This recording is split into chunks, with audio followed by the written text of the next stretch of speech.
again, everyone, and welcome to 90s to Now. I am Jerry Strauss, and folks, it's not it's not a common occasion, I should say, that we get to talk to a true icon in the world of music, somebody who has shaped and influenced the way that we hear and think about music, not only in their time, but over the course of generations and decades and ongoing. And we're going to do that here. We've got a visionary with us today, and he is here to talk about the story of the super group uh, that he really helped create, the Wu-Tang Clan. The RZA is here. How are you, man? Peace. Good day. Good day. Good morning. Bong bong and all of that. Well, look, I know that you're busy every day of your life, but especially busy times right now because we are here to talk about the long-awaited return for the third and final season of Wu-Tang: An American Saga on Hulu. It's coming on February 15th. Perfect for I'm thinking that's like the perfect post Valentine's Day drop. That is some great timing right there. After everyone has their fill of romantic comedies and everything else you got to do on Valentine's Day, let's have some Wu-Tang Clan. Yeah, why not? After some love, let's get some ruckus. Absolutely.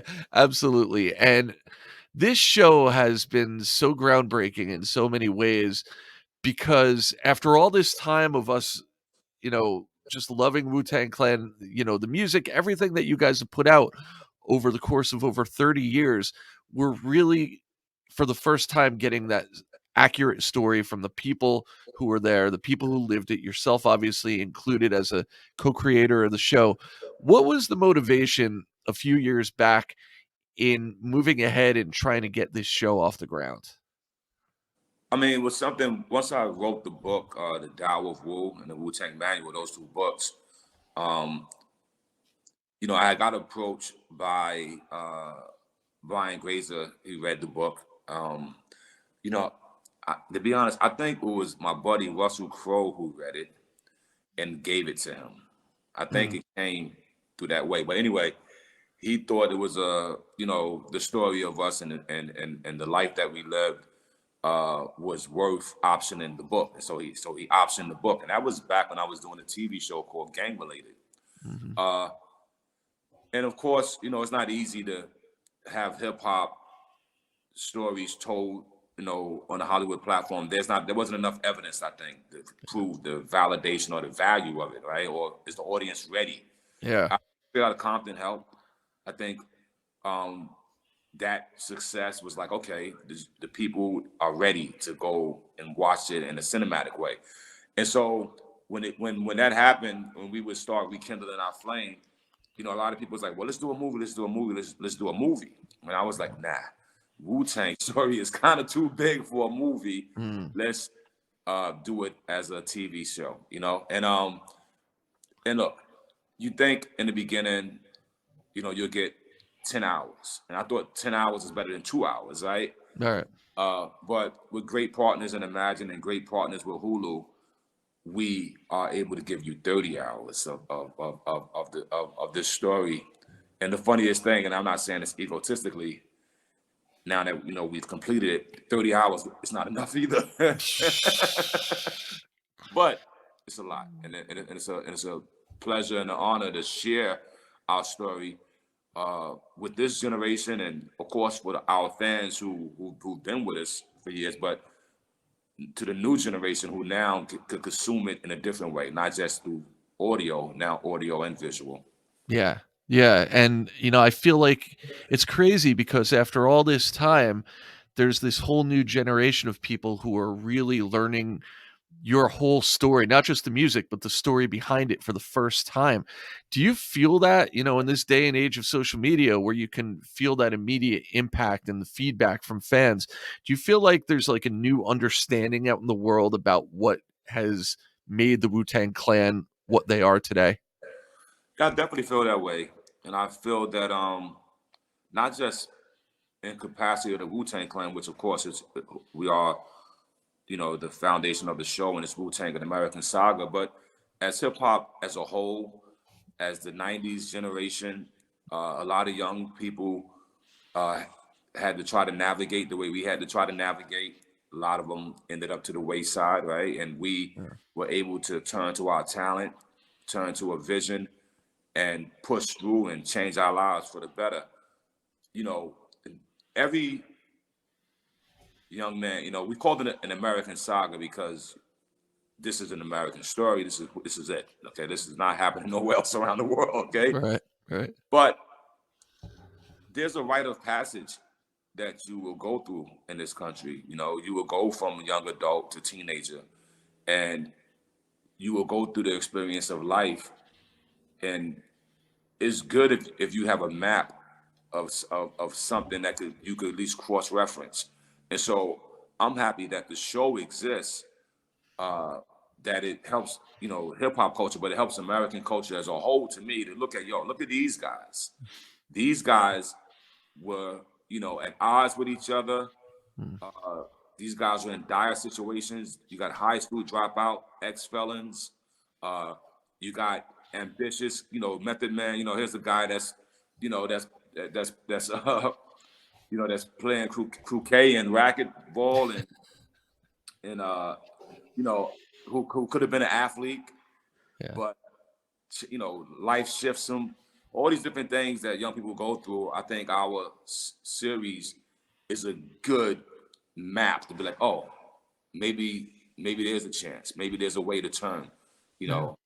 Yeah, so I'm happy with that, and that's one of the joys of sharing this story, is the potential inspiration it could give. Yeah, I mean, you call it an American saga, but it really represents sort of that broad idea of the American dream. That it's had different looks and different faces over years and decades and generations, but there's nothing that embodies it, I think, more than the story of you guys and what you went through and how far you've come.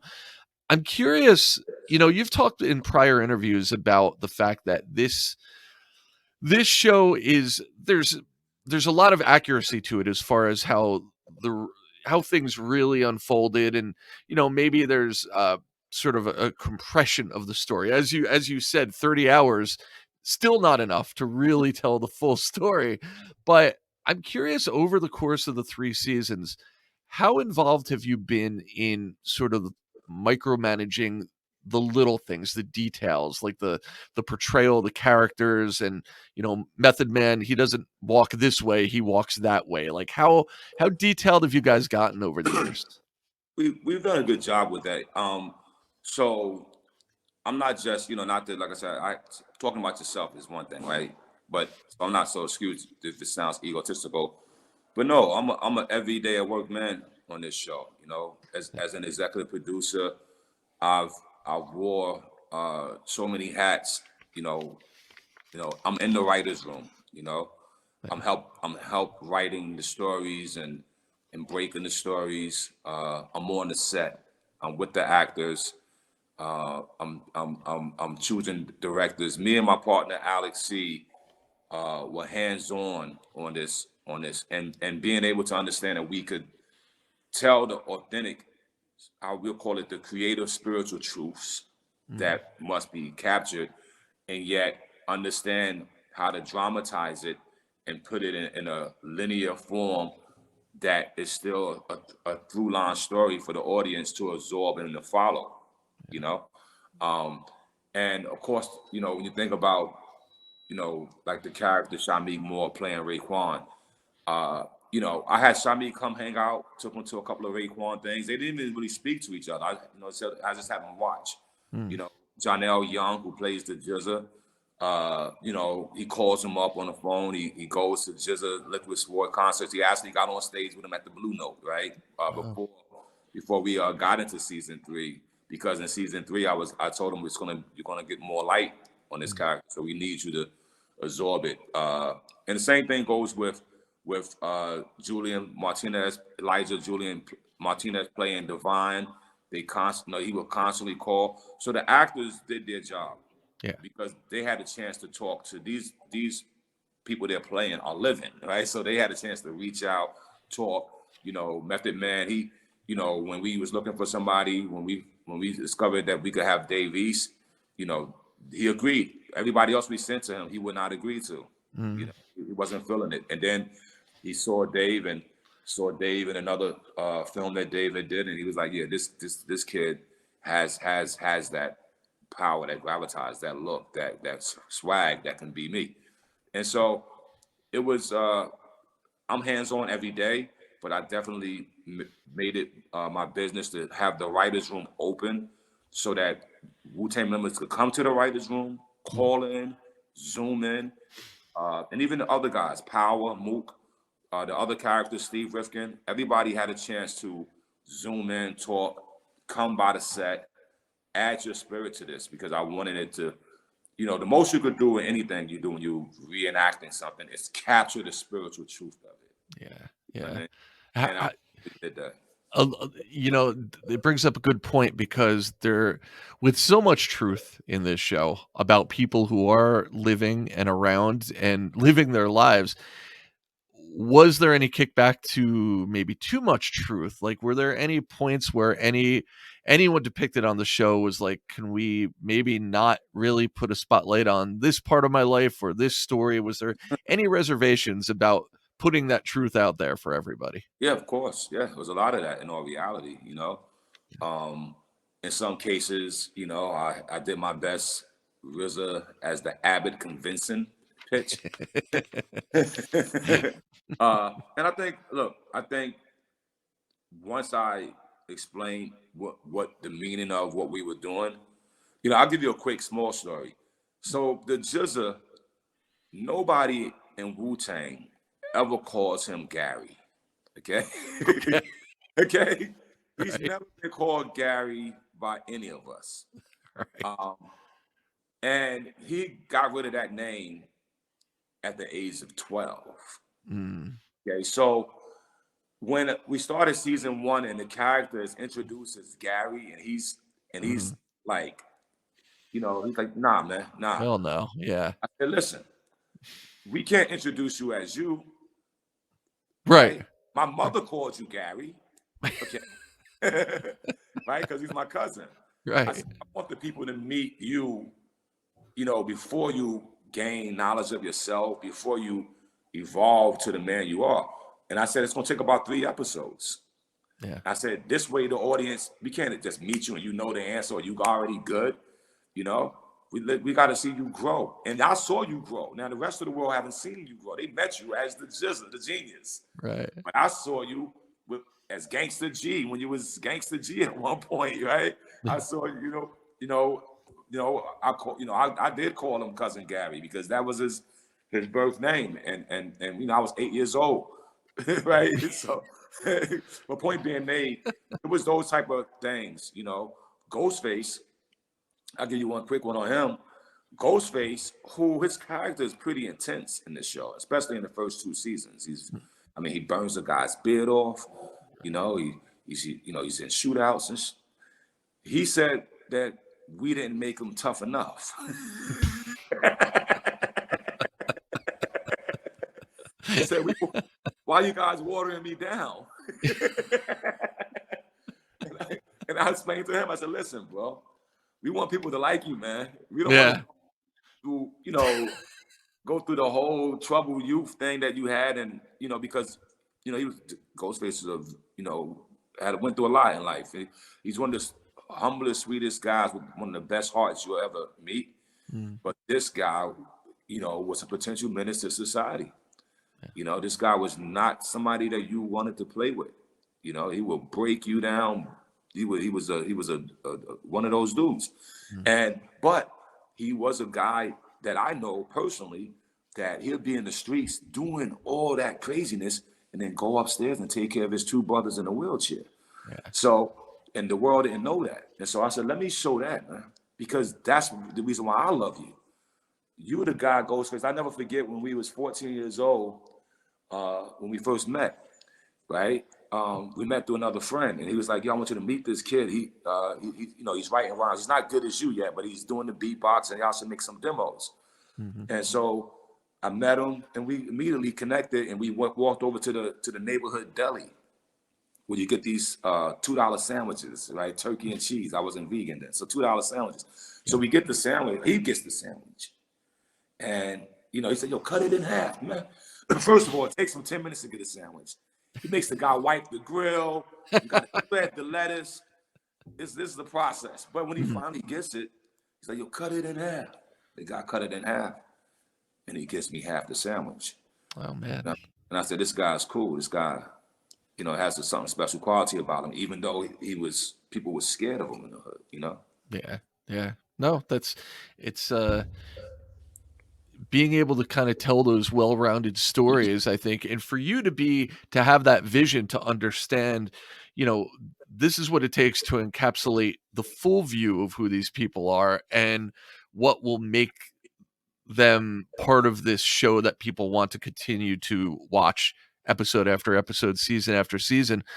That's a really, that's a mindset that is actually pretty expected of a guy like you because you've been so involved for so long in the cinematic world, in movies, writing and directing and producing and, even the Wu-Tang Clan, music over time, I think, describing it as cinematic would be pretty accurate. Like, you've always kinda had that mindset of looking at music as movies and vice versa.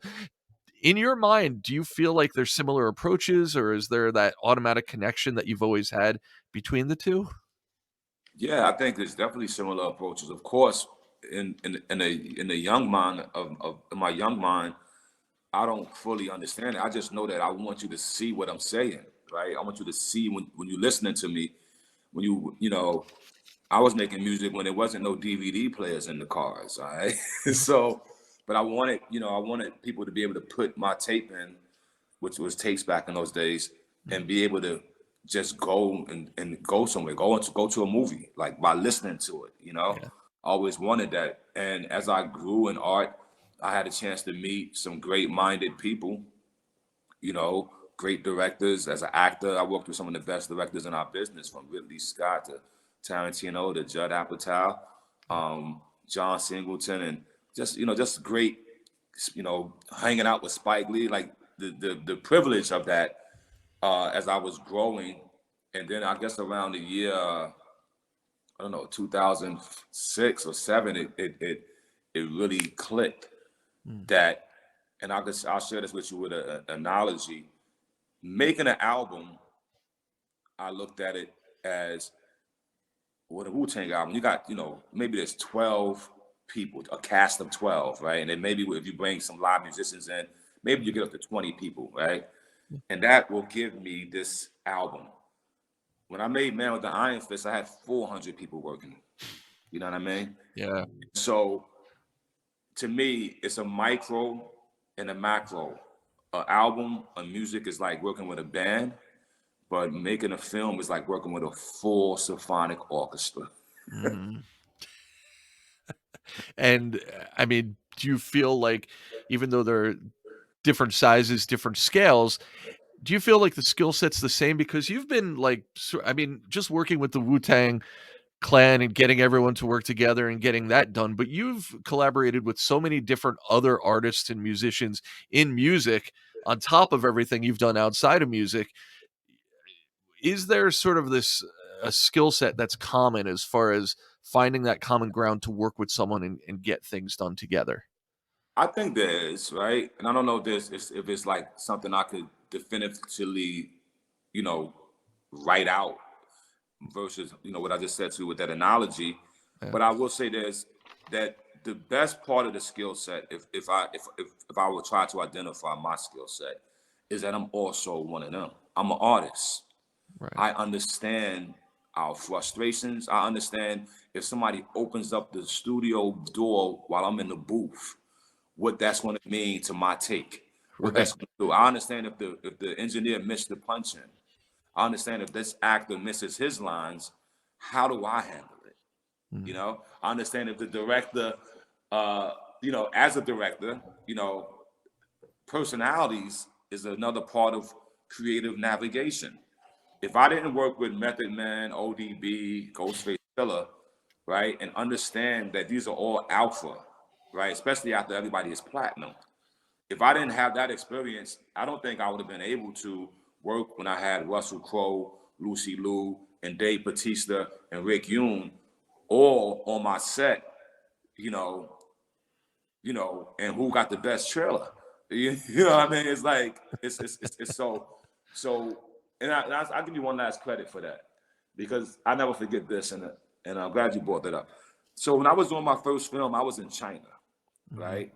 9 months in China, basically, and I'm away from home, and so I become homesick, and not just for my wife and children. I become homesick of my brothers and sisters, and Thanksgiving is coming up, and I come from a family of 11 children. Oh, wow. And I sat there that day on this lonely Thanksgiving, Mhm. and I just composed the email, and it went to my brothers and sisters because I realized, and I thanked them. I realized that even working with the Wu-Tang and these actors that I'm working with, and this whole crew of 400 people, it started with being able to work with my brothers and sisters, starting Mhm. to understand all the personalities that we had. And I was probably one of the ones that would stop the fights or try to give a piece of logic. You know what I Yeah. mean? Because I was, in the middle. I was like the fifth, in the fourth out of 11, but I was in that middle point. And Right. and so I thank my brothers and sisters because all those different personalities that I saw growing up allowed me to understand personalities that I face in my professional workspace. Mhm. That's that's an amazing story, and I mean, you've proven, and for those who have not yet started watching Wu-Tang and American Saga, this is the time. This is the time for you guys to start binging it and catching up and learning this whole story because you can see it unfold and you can see this man uh, right in the middle of all of it and making these things happen and getting these people to collaborate and work together and create something that's more than just music. It's a movement, and this is the story of how that work ethic and how that passion and how that drive can totally change lives. That's the American Saga, that's the American dream, and that's the story of this show. Um, you brought up Judd Apatow, and I gotta ask you before we get out of here because I remember watching Funny People and not expecting to see a guy from the Wu-Tang somebody that I know of in one realm of entertainment, and just being funny as hell, like trading lines with Seth Rogen at a deli counter. What kind of aspirations do you have in your life as a performer in front of the camera? Do you want to do more comedy or anything else that's just totally against the grain of what we've known from you so far? I mean, yeah, I look forward to opportunities to act and play. I think that's one of the best forms of playing. I call it acting therapy Yeah. because it's the chance to be out of yourself. One thing that Wu Tang did was we drew from Asian culture and Asian philosophy, right? Mhm. I'm always grateful for Bruce Lee, and if you look at Bruce Lee, right, one thing he did that actually inspired me as an actor, right, is when you watch this movie he did, which was called Chinese Connection in America, but I think Fist of Fury in Hong Kong, when he is this big hero right, who comes home to avenge his master, but yet he disguises himself as a telephone repairman, disguises himself as a taxi driver, Yeah. and he does and disguised himself as an old man. He did all these things to infiltrate the enemy's lair so he can go but he did it in such a way when he did it as a telephone guy, it was so funny. But yet this is one of the baddest MFers in the world at this time, this action hero. Yeah. And being a fan of his, right, you know I never thought I would get the chance to act, but I probably learned some acting chops from him. And when they bring me in, and I actually remember I said this to I think I said this to one of the directors. I said I act more. My acting skill is more like Asian martial arts star, right? Because that's what. But within that, when you look at somebody like Jackie Chan, you look Yeah. at somebody like Bruce Lee, Sammo Hung, you see that they have the dramatic, comedic, and physical ability to Yeah. tell the stories. So those I think those things are in me, and I would love to continue to show that to the world. Yeah. And Awesome. Judd, hey, one last thing about Judd, um, he reaches out every now and then. We stay in tune, and he made a joke to me, which I think he's kind of he said before he's done, he may have every member of Wu-Tang at least make an appearance because he so far he has me, Method Man, Mm, and Ghostface, right? right, yeah. And yeah, and then he also has stuck some T-shirts in there with other guys on there, so he might be on a mission. He might be. He's got a checklist in his, on a dry erase board in his kitchen right now. Well, look, I thank you so much for your time, and I know that you're busy as hell trying to promote this season, but I'm excited for it. I know everybody else is excited for it. The story's been amazing so far, and I think we all just can't wait to see how you bring it home for this final season. We know it's going to be the best one yet. So, Thank you. um, thank you so much. Thank And you. what if you could encapsulate the final season in just a few words? What do you think that would be? Wow, you're gonna hit me with a tough question on the way out the door. I'm gonna I'm gonna let somebody else see it and let them write that for us. Okay, Okay. that's that makes sense. That's awesome. I think we can expect the best and be prepared for those wishes to be fulfilled. So thank you Right. so much. It's been great to talk to you about everything, and thank you guys for checking us out this time again on 90s to Now.